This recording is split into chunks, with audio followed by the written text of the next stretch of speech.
episode of your favorite show on Talk Loud. All right, well, everyone, thank you so much for joining us here today, trying a few new things. I can see some, I can't see other things. That's all right. We're going to have a great time. Folks, welcome to today's episode of Cloud Talk Live. My name is Jeff DeVerter. I am the Chief Technology Evangelist here at Rackspace Technology and your host for our episode here today.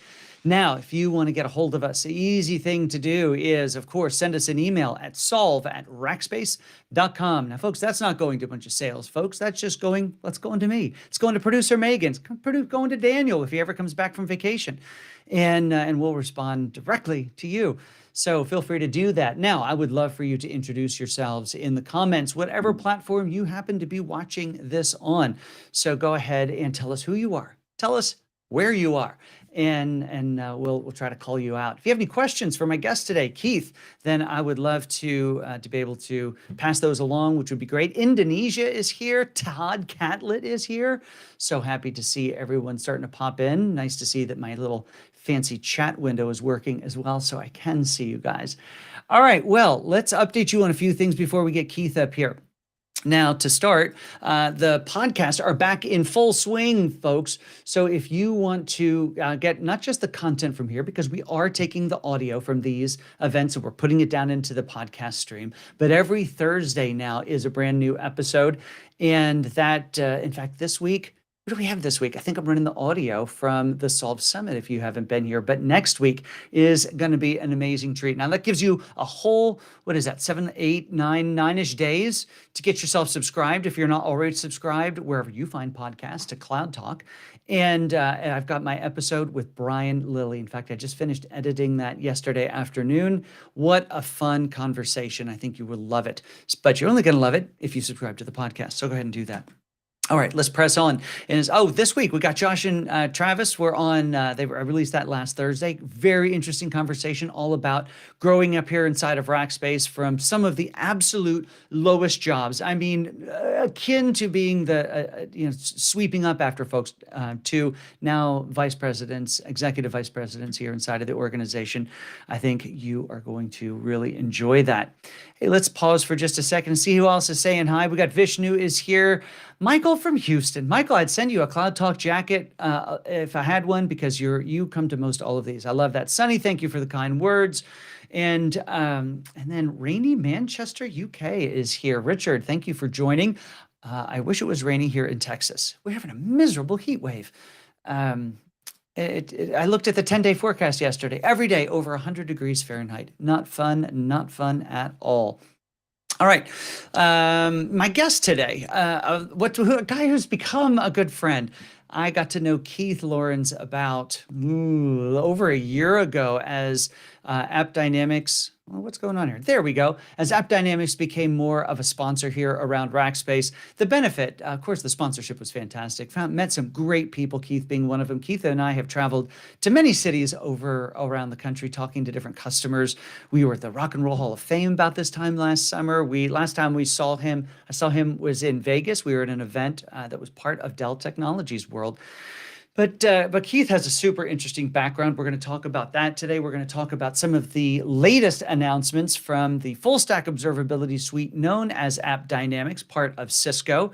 They just had their big hoopla about a few weeks ago, and Keith's going to come up and share about that. So producer Megan, let's bring Keith up onto the stage and have a little chat. All right, Keith, welcome from sunny Atlanta today. Hey, good morning there, Jeff. How you doing, sir? That's good to see you, Keith. Thank you for changing your travel schedule so that you would be on the ground and ready to roll when we were ready to go live here today. I appreciate that. Absolutely. When you put this on my calendar way back when, I said, this is going to be interesting, right? Because I know it was coming right off the heels of our Cisco Live conference in Las Vegas. So figured we'd have all kinds of things to talk about, Jeff. So happy to be here. Thanks for inviting me. I never take this stuff for granted. So appreciate the opportunity to hang out and talk today. Well, it's great to get together with it's my favorite thing about this show is generally we got some amazing technologists who show up. Sometimes we get non-technologists to have technology conversations, which is fun. But it's great to get toe to toe with folks who have been in this industry long or longer than I have. Now, your current title, I like to call you Mr. CTO that runs around the country telling the world about the glories of full stack observability, which we will define here in just a second. But you come from a long history of technology. I mean, you worked with this little insurance company, I think, there in the Midwest. Yeah, called Allstate Insurance, right? That's right. I always hate talking how long it's been, right? Because I want to believe I look younger than what I actually am. But once I tell them how long I've been doing this, they go, "Oh, yeah, he's old." Oh, So, that makes sense when I look at you. Yeah, I can see that. No, the response you is, know, "Hey, look, how could that be so? Did you start when you were 10?" well, I tell everybody if you go bald, they can't see gray, so it makes you look younger. See, So you you've should got that try that. going for you, You which is see, you nice. should try that, Jeff, right? So that you lose the salt pepper look, right? And Yeah, I've kinda got that going on here. A little gel helps mask it, I'm not gonna lie. No, but on a serious note, yeah, I was with the Allstate Insurance Company, like literally right out of college for 28 years at the end of the day, and it was just a Wow. great experience. I remember I came from the mainframe, right? So when the distributed environment was getting built, one of my first projects at Allstate Insurance was how do you even monitor a distributed environment, right? Yeah. And as it grew, I remember we started real cool. We have 9 servers, right? Ooh, look at you, almost double digits. And then we said, hey, then in 2000, how do you sell insurance on the internet? We called it our multi-access integration. And I was on a team that helped come up with those solutions, right? Of how do you monitor in a distributed environment with its complexity, right? And so as the environment has grown, right, I like telling people it's so much different, right? Because now when we started doing with firewalls, right, F5 appliances, right, that was considered complex, right? Yeah. And my team was responsible for that. So I used to high level. I got a chance to transform our knock at the Allstate Insurance Company of how do you monitor across all these stacks. People called it a GOC back then, a Global Operations Center. Yeah. And then how do you monitor the applications? Because at the end of the day, we provide services for the business, right? And then I Yeah. got an opportunity while being there, like we had all the monitoring tools. How do you decipher alert storms? How do you make sure you can get the root cause faster? What are the tools that you need?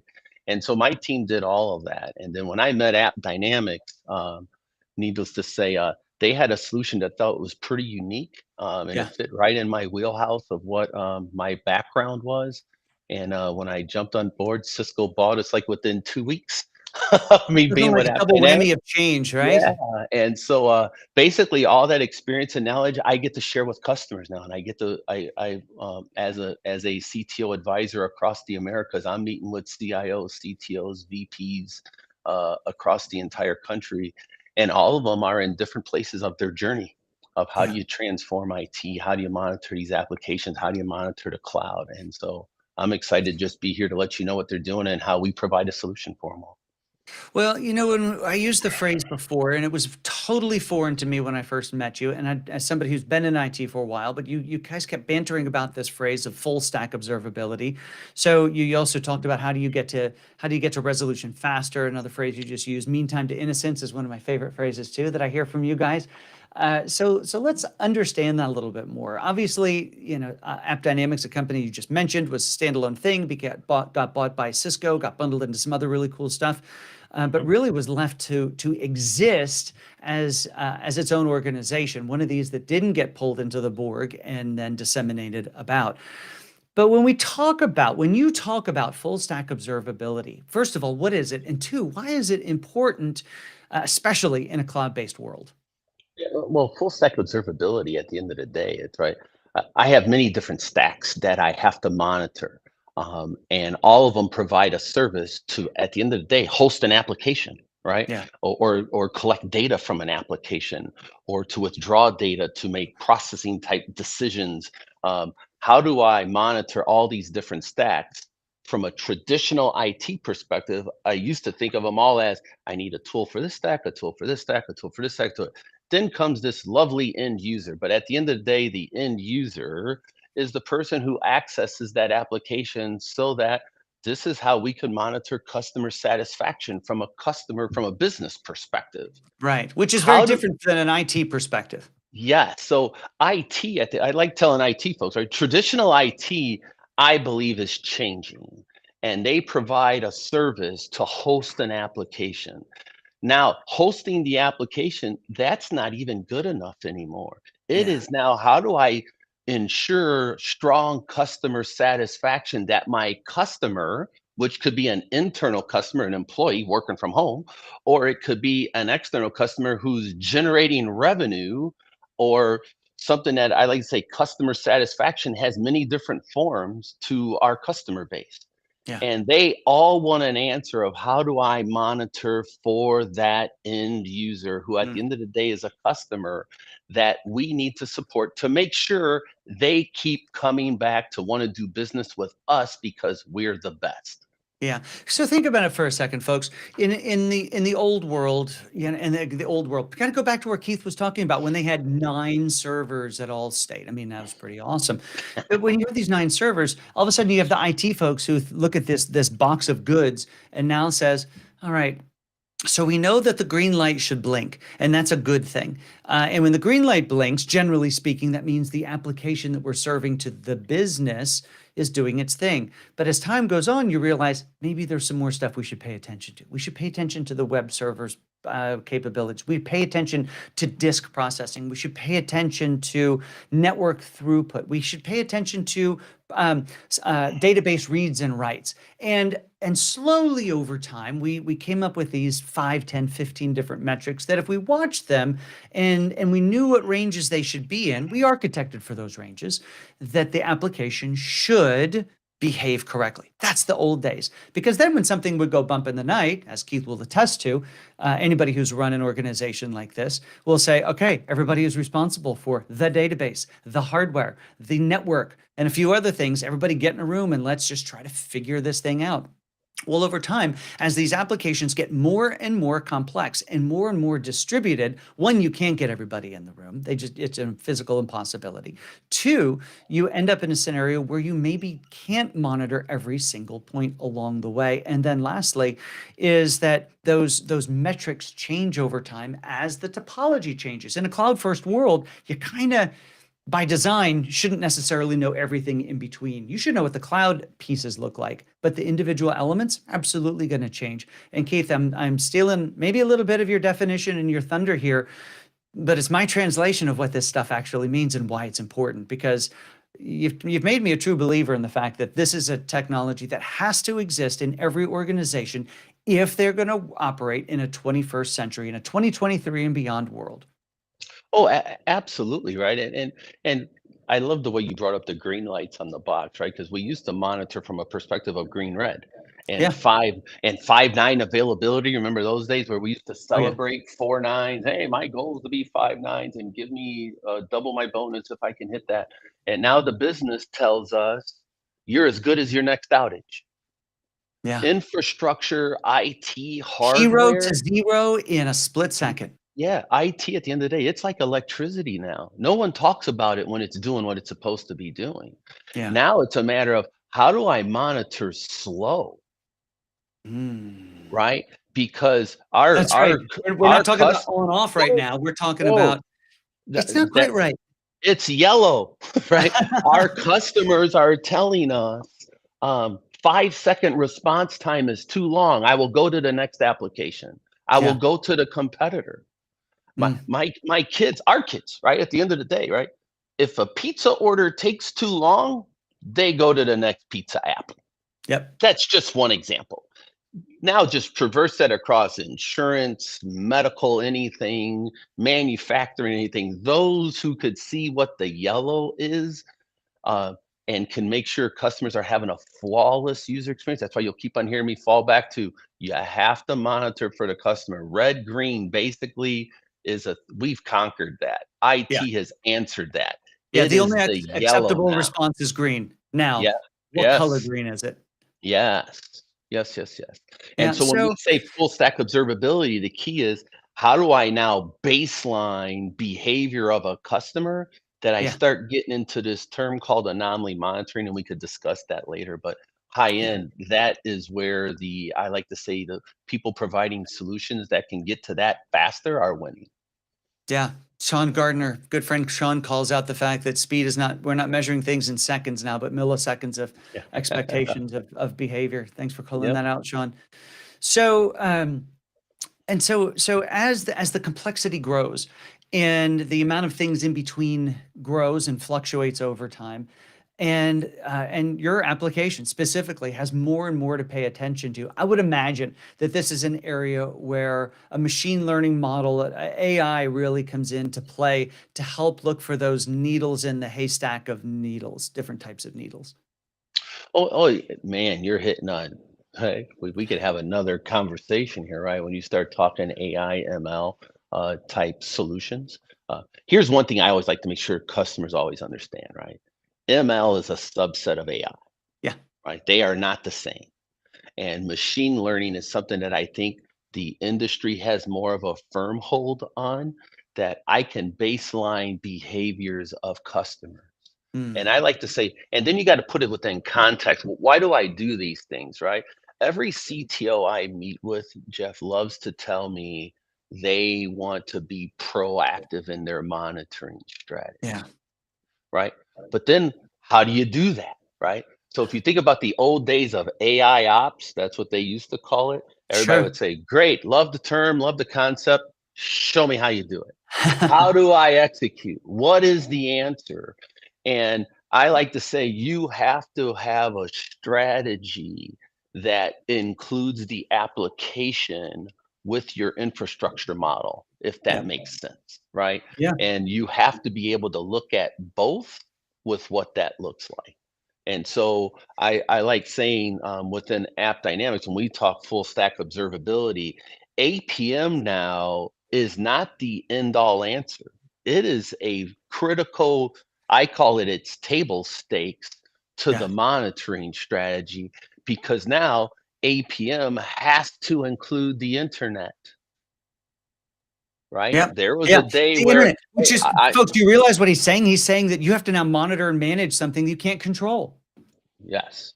And now how do you keep your eyes on that? So when you were saying Cisco bought App Dynamics and left us alone, let's be clear. Cisco was going down a software transformation thing. We are one of their Mhm. major acquisitions to continue to transform into a software company. Yeah. Everybody knows what they do in the hardware space. That we have a brand that's second to none, in my opinion, right?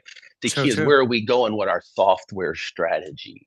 And App Dynamics was one of those acquisitions to go down that path. Mm. You think about that, when they acquired us, APM was, I'd say, 80 to 90% of our focus, and now it's probably 60 to 70, some would argue 50 to 60% of what we do. Yeah. Because what our customers told us was, thanks for showing us what response time is to and from my data center to where the end user's at. And when we told them it was 37 seconds in between, their next logical question was, can you tell me what's causing it and why? Mm. Well, now you have an acquisition of Thousand Eyes that we did. And it does a lot more than that. But it's nice to look at it as, hey, we can now monitor the internet as well. And then our customer base quickly told us, and you better integrate the two of them. Don't keep them separate. And Yep. so one of our announcements out at Cisco Live was, hey, we can now integrate Thousand Eyes and App Dynamics into a common GUI, so that Nice. now customers can see internet and application on behalf of the end user on one screen. And if my Thousand Eyes compadres here, they say, Keith, we do so much more. I get that they do a lot more than that, Jeff. So it's a total separate conversation. But monitoring the internet cannot be left out of full stack observability. Right. And the Right. cloud is where, right? Data centers, clouds live outside the data center. Great, cloud's doing great. What if things are making calls from the data center to the cloud? Oh, I have a hybrid cloud. It's not connected by an internet, is it? mm, Right? let me And check on that. and so without full stack, I say you can't solve for it. It's almost, you're going back to traditional IT, is where I'm only trying to monitor the cloud. Well, the cloud's making a call to someone's household. Well, what it is it's back to the old days of a world where each individual discipline did this. They put their, think about horses with blinders on. I mean, horses with blinders meant that the horse could only look straight ahead and the thing that was supposed to pay attention to, and that was their little patch of road ahead. And Right. in a modern application world, none of us can do that. We all have to be able to look in all directions to be able to provide that solution. So we can't just say, "Hey, the internet's the internet. I have my piece over here." That's all well Right. and good, but it impacts the application. The application was for your company, and you work for your company.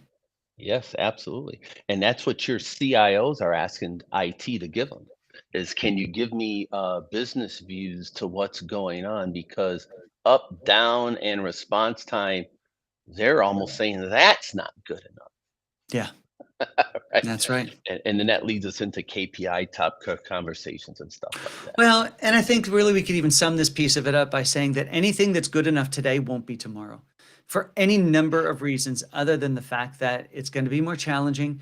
Customers' expectations are not going down, they're only going up. Response time, accessibility, all of those things going up. Security, you guys play all into that space, which we don't have time to get into today. But Keith, I do want to poke around a little bit outside of App Dynamics. Mhm. You are a technologist at heart. I mean, it's what you've done your entire career from college on. And what gets you excited about technology these days, and the things that you're reading, the things that you're seeing, whether it applies directly into what you're doing at Cisco App Dynamics or not? Whew. Yeah, Yeah, I didn't tell you I was going to ask you this yeah. question on But purpose. it's a great question. What excites me um, are I'm watching the industry answer for the customer, right? And I'm Mm, excited. Cisco's been talking about full stack observability literally for 2 years, and the industry's addressing it with us finally now. We've been talking about this for a while. yeah. Um, the thing that excites me is okay, I talked about that application monitoring thing, right? And integrating it with internet monitoring. And then you kind of said, hey, Log4j in the industry opened us up to how do I see vulnerabilities in real time with my monitoring strategy. And for the first time, what I'm seeing is not only are we monitoring for the end user, but can we use that monitoring strategy to handle business decisions? Tell me more about that. So back in my days at Allstate, my CTO would always call me up and want to be able to say, hey, whenever there was an impact with the agents, that's the bread and butter of That's right. It's insurance, where it right? all, that's the Uh, interface to the customer. how many agents are being impacted? I had no freaking idea. I had an idea. I could go by possible region, but I could never really answer the question.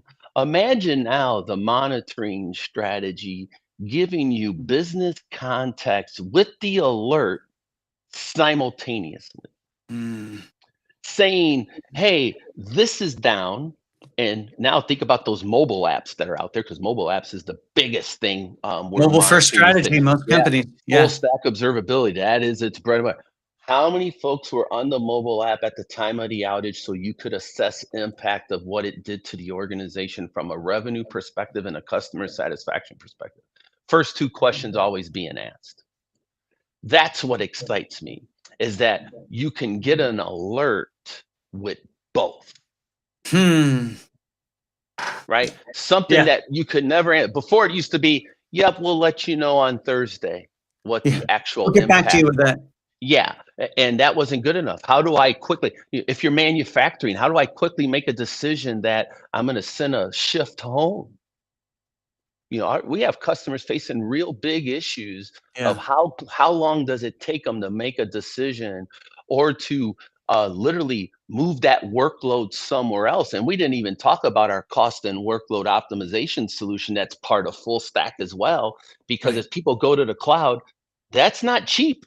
No. Right. And how do No. I, and when I spin these microservices and containers up, how do I manage that spin during peak capacity? And how do I spin things back down when I don't need that much capacity because I pay by the drink? all of that is part of full stack. That's what excites me, because if you're not looking at it holistically, I say you're missing it. And that's the digital transformation that I'm excited about, how we provide a solution for that. Right. Exciting stuff, Keith. I mean, the amount of, I think that it becomes so important for IT leaders to find ways to look around the corners, to know what's coming, and then also to be able to provide not just a technical status of up, down, green, red, yellow, shades of green, whatever it might be. But what you just talked about is really the important part, because it is what we were trying to do back 10 and 20 years ago with IT. And that was to ultimately provide information that would be of business value, even if we were alerting on an outage. But now that you guys can connect in and provide an impact analysis at the same time of the alert, just so that the business understands what the impact of this issue might be. We haven't even had a chance to talk about, the consistency of the way your machine learning models are paying attention to behavior of applications. So when the behavior changes, there's alerts. Doesn't necessarily mean it's bad, but if it changes, there are alerts. That's important. Here at Rackspace, we've got a new offering where we're helping companies. Really, it's the same, in a sense, the same thing. And that's, how do we help them unpack their data in a way with AI and ML that allows them to create new business value, or real business value through it. It's this whole FAIR offering. We can talk more about that another time. But as we come up on the top of the hour here, I want to be respectful of your time. You've got something at 5 p.m., so I want to make sure I let you out in time. The fact that we really need to be able to get back to that business value aspect, and helping the business move forward. All of this technology, as exciting as it is, and as technologists, we get up in the morning to see what's changed and what we get to play with from a technology point of view. But at the end of the day, it has to provide business value. And the one technology that is permeating everything is AI and ML. And it's exciting to see where those models are finding their way into y'all's technology. Oh yeah, and one of the things and I'd be remiss not to bring up, our largest announcement at Cisco Live was what we're terming our FSO platform, right? The Cisco FSO platform, which is a tool agnostic solution that could ingest any data stream, right? Think about that, right? The industry is telling us they're going down this OTel path. Where does open telemetry fit in? Yeah. So how do I leverage open telemetry? How do I, then there's Melt, right? The whole thing around metrics, events, logs, and traces.